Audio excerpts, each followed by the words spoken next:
नमस्कार, मैं हूं आपके साथ मयंक। ऐसा लग रहा है मानो ईरान ने बाजी पलट दी है और सबसे ज़्यादा घातक अगर कोई साबित हो रहा है, सबसे ज़्यादा किसी की चर्चा है तो वो है ईरान का शाहिद 136 ड्रोन। 12 देश ऐसे हैं जिनमें पिछले 8 दिनों में ईरान की तरफ से शाहिद 136 ड्रोन से हमले किए गए। ऐसा कोई अमेरिकी बेस नहीं है। आप 12 देशों की बात कर लें, Bahrain, Iraq, Kuwait, Oman, Qatar, UAE, Saudi, Cyprus, हर जगह की आप बात कर लें, जॉर्डन, सब जगह की आप बात करें, ऐसा कोई अमेरिकन बेस नहीं है, ऐसा कोई इंस्टॉलेशन, अहम इंस्टॉलेशन नहीं है, रडार सिस्टम नहीं है जिसके ऊपर शाहिद 136 ड्रोन से हमला ना किया हो। इसी बीच देखिए एक बड़ी खबर आ रही है दुबई से। दुबई के मरीना टावर पर ईरान के शाहिद ड्रोन से बड़ा अटैक किया गया।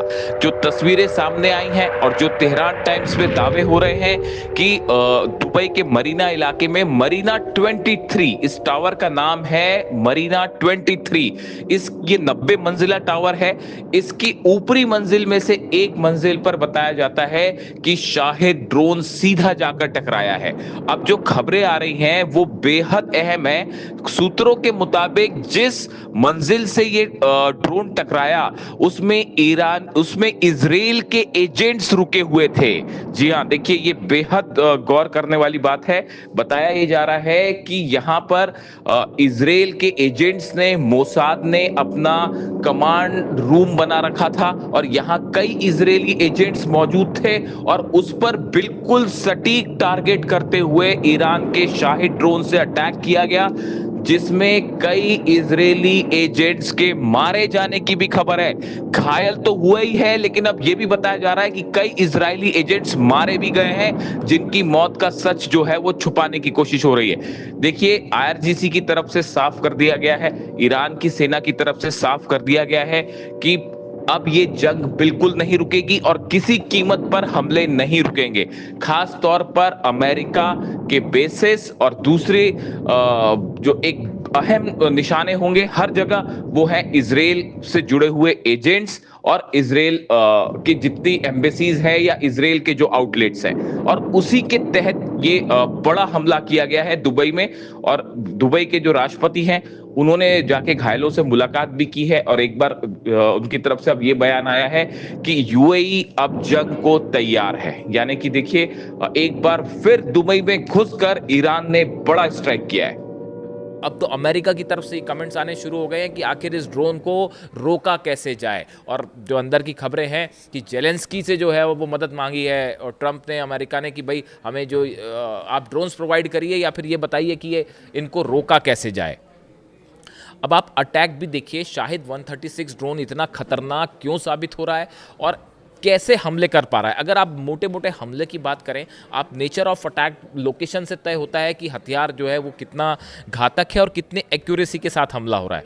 आप देखिए बहरीन में एक तो पहले साइप्रस की बात करें, हम साइप्रस को लेके, साइप्रस में ब्रिटिश एयरबेस पर धमाका हुआ है। साइप्रस में जो ब्रिटिश बेस है उस पर धमाका हुआ, उस पर 2 ड्रोन गिरे।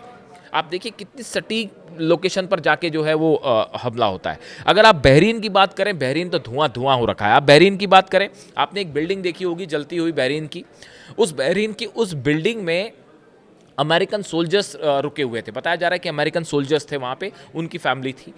उसके ऊपर ड्रोन स्ट्राइक हुई। ऊंची खासी बिल्डिंग है, उसमें बीच में जो है सीधा शायद 136 ड्रोन जाके टकरा गया। बड़ा धमाका हुआ, पूरी बिल्डिंग में आग लग गई। कितने सोल्जर्स घायल हैं, कितने मरे हैं, कोई जानकारी नहीं है, कोई क्लेम नहीं करेगा। अरेबियन कंट्रीज़ को ये बोल दिया गया है, जितने 12 देशों पे ईरान हमला कर रहा है, मैं पिछले वीडियो में आपको बता चुका हूँ, उनको बोला जा चुका है कि किसी भी सूरत में आप वीडियोज़ मत लीक करिए, ये मत बताइए कि भाई ईरान हमको पीट रहा है। तो उस पर अलग बैन है, लेकिन फिर भी मीडिया में, प्रेस में खबरें आई जाती हैं। आप सच को ज़्यादा दिन छुपा के नहीं रख सकते। अमेरिकन बिल्डिंग पर हमला हुआ, उसके बाद आप देखिए बापको रिफाइनरी जो है वो रिफाइनरी में आग लगा दी गई है। बड़ी रिफाइनरी बहरीन की बापको ऑयल रिफाइनरी है, उसके ऊपर शायद 136 ड्रोन गिर जाता है और धू धू करके जो है वो जलने लगती हैं चीज़ें। उसके बाद आप देखें बहरीन में ही मामीर पेट्रोलियम कंपनी है, इसमें भयंकर आग लगी है। सबसे पुरानी कंपनीज में से एक है जो कि ऑयल का काम करती है, मामीर। इसके ऊपर ड्रोन शायद 136 ड्रोन गिर जाता है, कोई नहीं रोक पा रहा है इसको। यानी आप देखिए लोकेशंस देखिए कि कैसे हमले हो रहे हैं। बापको ऑयल रिफाइनरी पर हमला होता है, मामीर पेट्रोलियम कंपनी बहरीन जो है उस पर अटैक किया जाता है, होटल पर मैंने आपको बताया जहां पे अमेरिकन सोल्जर्स रुके हुए थे। The hotel where American military personnel were hiding located in the जफेयर area was targeted in attack last night. तो देखिए ये एक्यूरेसी बता रही है कि शाहिद 136 ड्रोन कैसे उन लोकेशन पर पहुंच जा रहा है जहां पर उसे टारगेट करके छोड़ा जाता है। इसके अलावा आप और बातें कर लें, अगर कुवैत की बात हो तो कुवैत में बताया जा रहा है कि 200 से ज़्यादा ड्रोन स्ट्राइक हो चुकी है, यानी 200 से ज़्यादा जगह ड्रोन गिरे हैं या उनसे जो है अटैक हुआ है, इस तरह की खबरें आ रही हैं, जिसमें 67 सोल्जर्स 67 सोल्जर्स सिर्फ कुवैत में घायल है। अब इसमें कितने अमेरिकन हैं कितने कुवैती सोल्जर्स हैं ये नहीं पता, ये जानकारी अभी हमारे पास नहीं है और इसको कंफर्म करना भी मुश्किल है। लेकिन ये जरूर है कि 67 के आसपास बताया गया कि सोल्जर्स घायल हैं कुवैत में, जो कि शाहिद 136 ड्रोन से घायल हुए हैं। तो अब आप देखिए कि कितने बड़े स्तर पर कैजुअलिटी हो सकती है और कितने बड़े स्तर पर अमेरिकन सोल्जर्स की डेथ भी हो सकती है और घायल हो सकते हैं, जिनकी जानकारी शायद दबाई जा रही हो, जैसा कि दावा बार बार IRGC कर रहा है, ईरान की सेना कर रही है। तो अब सवाल ये है कि ये आखिर शाहिद 136 ड्रोन मैं उसकी अभी सऊदी में देखिए, सऊदी में एम्बेसी पर जो ड्रोन गिरा आप उसकी बात कर लीजिए, या फिर आप UAE की बात कर लीजिए। UAE में फुजेरा जो पोर्ट है उसके ऊपर शाहिद ड्रोन से हमला हुआ, शाहिद 136 ड्रोन से हमला हुआ और बिल्कुल सटीक निशाने पर हमला हुआ, धमाका हुआ वहाँ पे। तो सवाल ये है कि आखिर शाहिद 136 ड्रोन को अमेरिका का डिफेंस क्यों नहीं रोक पा रहा और क्यों कहा जा रहा है जेलेंस्की से मदद मांगी जा रही है? इसकी वजह है पहली वजह ये है कि आप जब ड्रोन टेक्नोलॉजी को रोकने की कोशिश करते हैं, ड्रोन को इंटरसेप्ट करने की कोशिश करते हैं, उसमें सबसे ज़रूरी चीज़ होती है आपके पास मल्टी लेयर डिफेंस सिस्टम होना चाहिए। क्योंकि जब ड्रोन से अटैक होता है, अब तो स्ट्रेटेजी सब समझ ही गए हैं, ईरान के जब ड्रोन आते हैं तो मल्टीपल ड्रोन अटैक होता है, यानी आप देखिए कि एक साथ जो है 10 से 15-20 ड्रोन आ जाएंगे। उसके आप इंटरसेप्टर्स आपके जो हैं वो कम हैं, वो उसको लगाने में, उसको इंटरसेप्ट करने में जुट गए, पीछे से फिर 5-6 ड्रोन आ गए, यानी जो फर्स्ट लेयर ही जो है उसने डिफेंस को इन्वॉल्व कर लिया और पीछे वाला कोई ना कोई ड्रोन आपके लोकेशन पर हिट कर जाएगा। अब ये मल्टीपल डिफेंस लेयर सिस्टम जो है वो अमेरिका अपनी जान बचाए, अपना अब्राहम लिंकन बचाएगा कि अरब देशों को बचाएगा? यही तो समस्या थी, यही बार बार अरब देश शुरू से कह रहे थे कि अगर आप हमला करेंगे उसके बाद हमको कौन बचाएगा। और ईरान ने कह रखा था कि भाई अगर आपने जगह दी जो जॉर्डन में, ये तो उसके पहले सोचना चाहिए था ना, जब अपने बेसिस पर प्लेन उतर रहे थे, F-35 जेट्स उतर रहे थे, F-16 जेट उतर रहे थे, अवाक्स उतर रहे थे, रिफ्यूलिंग प्लेन्स उतर रहे थे। क्या उस समय समझ नहीं आ रहा था कि नतीजा क्या होगा, जब ईरान बार बार कह रहा था कि हम छोड़ेंगे नहीं आपको? अब उसका नतीजा देखिए, 12 देश जो है वो एक साथ धमाके हो रहे हैं उसमें, और सबके सब शाहिद ड्रोन। तो मल्टीपल डिफेंस सिस्टम वो फेल है, वो है ही नहीं, तो क्या से फेल हो जाएगा? उसके बाद देखिए आप इलेक्ट्रॉनिक जैमिंग चाहिए, ड्रोन को काउंटर करने के लिए बेहद अहम होती है, आपके पास इलेक्ट्रॉनिक सिस्टम होना चाहिए जो उस ड्रोन्स को जैम कर दे।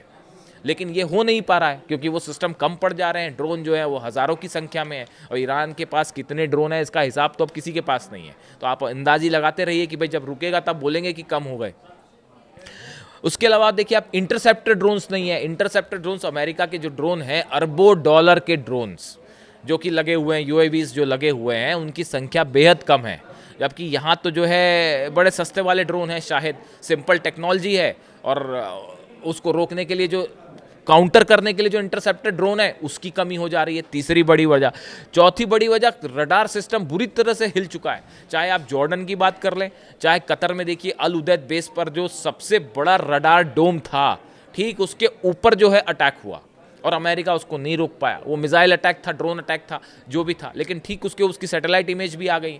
तो जो रडार सिस्टम्स हैं वो भी बुरी तरह से हिले हुए हैं। चाहे वो सऊदी हो, सऊदी के एम्बेसी पर अटैक हो जाता है, ऑयल सबसे अरामको सबसे बड़ी ऑयल रिफाइनरी पर अटैक हो जाता है, सऊदी एम्बेसी पर दूसरी बार भी अटैक हो जाता है, UAE में फुजारा जो पोर्ट है उस पर अटैक हो जाता है, बहरीन में नेवी सेंटर जो है उसको उड़ा दिया गया। तो फिर थार्ड और पेट्रियट क्या कर रहे थे?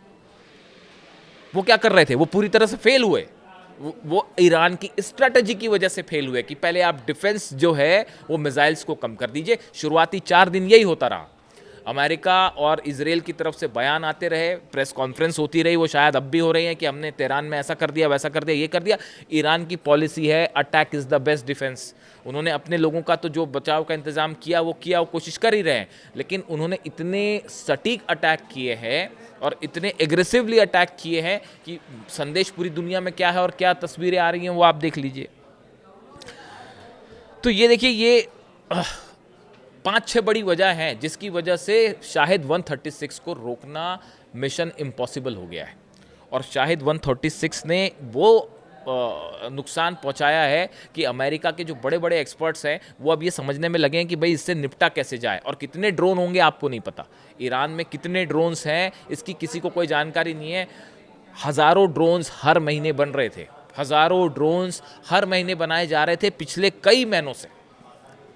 तो ये ड्रोन्स की संख्या कितनी होगी, और जब तक इनको रोका तो नहीं जा सकता, इनको जब तक ये संख्या ख़त्म नहीं होगी। और ईरान में बताया जा रहा है कि मल्टीपल प्रोडक्शन साथ साथ चल भी रहा है। वहाँ पे टनल्स के नीचे अंडरग्राउंड इतने सारे कारखाने हैं जो लगातार मास लेवल पर ड्रोन्स का प्रोडक्शन कर रहे हैं, जिस तक कोई बंकर बस्टर नहीं पहुंच सकता। जागरोस की पहाड़ी में जो सैकड़ों मीटर नीचे आप क्या अपना कौन सा बंकर बस्टर पहुंचेगा और क्या करेगा।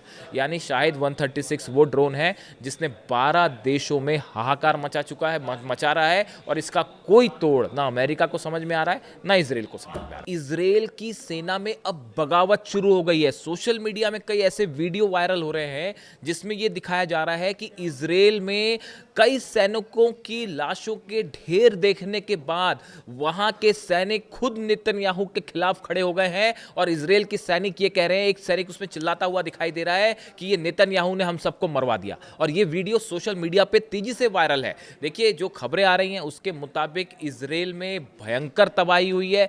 1500 के आसपास बिल्डिंग्स गिर चुकी हैं और 1000 से ज्यादा मिसाइल्स ने हिट किया है इजराइल में, और सबसे बड़ा नुकसान तेल अवीव में। और अब ये वीडियो जो वायरल हो रहा है जिसमें ये बात कही जा रही है कि भाई वहां की सेना जो है वो खुद नेतन्याहू के खिलाफ खड़ी हो गई है। और ये वीडियो सोशल मीडिया पे वायरल है जिसमें नेतन्याहू को इसका जिम्मेदार माना जा रहा है। बल्कि खबरें ये भी हैं कि इजराइल में कई मीडिया आउटलेट्स भी अब ये कहने लगे हैं कि ईरान के सुप्रीम लीडर को निशाना बना के नेतन्याहू ने बहुत बड़ी गलती कर दी है।